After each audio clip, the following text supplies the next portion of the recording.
So it's quite interesting because there was a company pop into my feed called Monaco, and they have been backed by the likes of Jake Paul, who's an influencer you may have heard about, and a few others.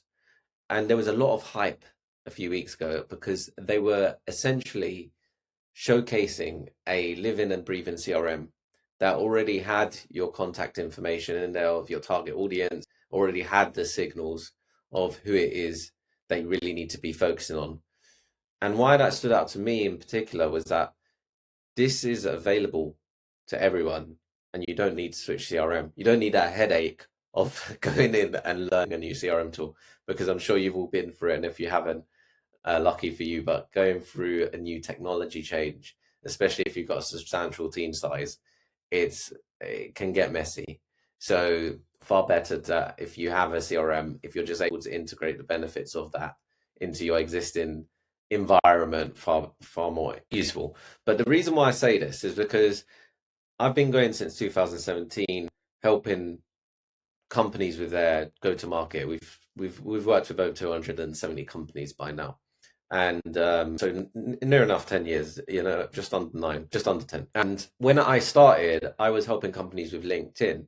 And back then, it wasn't seen as a platform for business development or connecting. People were just using it as a CV platform. It was more for recruiters, and that's it. That's as far as it went. I had to educate people on how powerful this tool was to use for business development. That natural friction, platforms open to opportunity because that meant most people weren't using it in business development. So when we sent messages out, it stood out. Even a bad message could stand out because there was just no noise. As people got more savvy to LinkedIn and they adopted it more in their daily workflow, it meant that there was more noise on LinkedIn, which meant that the activities you would once do didn't produce as much as it once did. Now, we started opening up email campaigns, calling campaigns, because volume was the answer. The more volume you could get, the more you could book. Up until us, because then at some point, there was just an abundance of access to data.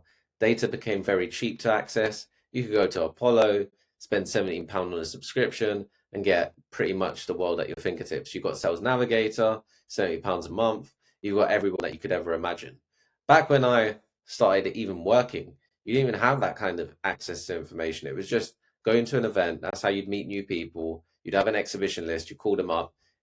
It was a completely different world, and because of that, it meant that the people who would go out and go get it, they got results because they'd pick up the phone, they'd go to events, they'd do the manual hard work.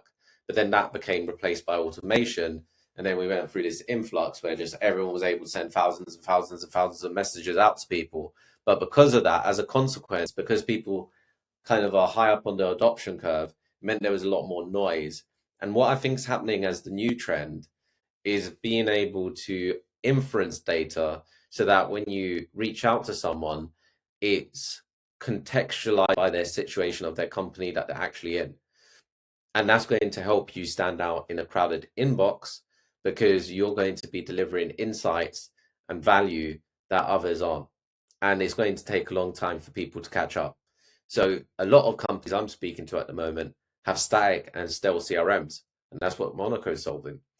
But there's other ways to make it living and breathing. So if you're using HubSpot, Salesforce, whatever it may be, this is what we're currently helping companies do, is helping their sales team focus on the key accounts, turning their CRM into a live feed, and helping to discover the key accounts that really should be focused on. And what this unlocks is a few things that weren't available before. One is that when you'd send out a message to someone, it felt like speaking into the void. So you wouldn't spend time tailoring a message or sending a video message because you were kind of unsure if this company was in a specific situation that you could actually help.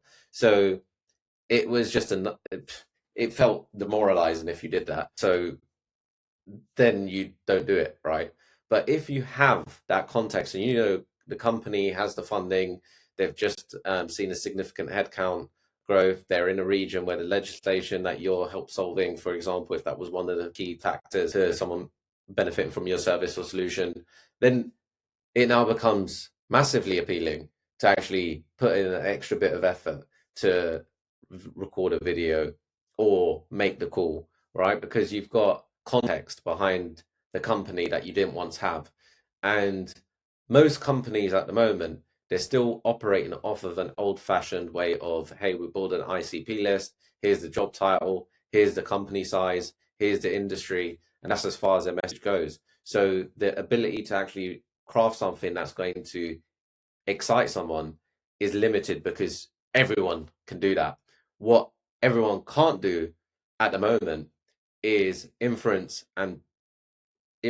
get context from multiple data sources and data points and use that with the context of the business to create a sales narrative that allows you to then reach out with more poignant information that's going to be more valuable and have more insights that will be of more interest. So this is really good news because I believe that there will be early adopters like everything, and this will allow people to see better messages in their inbox that they actually are keen to receive because you've kind of done the hard work of it's like me being on the first call and like going for an intro call and then someone being able to write a message off the back of that first intro call because they've now understand my situation. It's far better as a message. There's far more value in that second message than the first one, which is just about prospecting me because you don't know anything about me.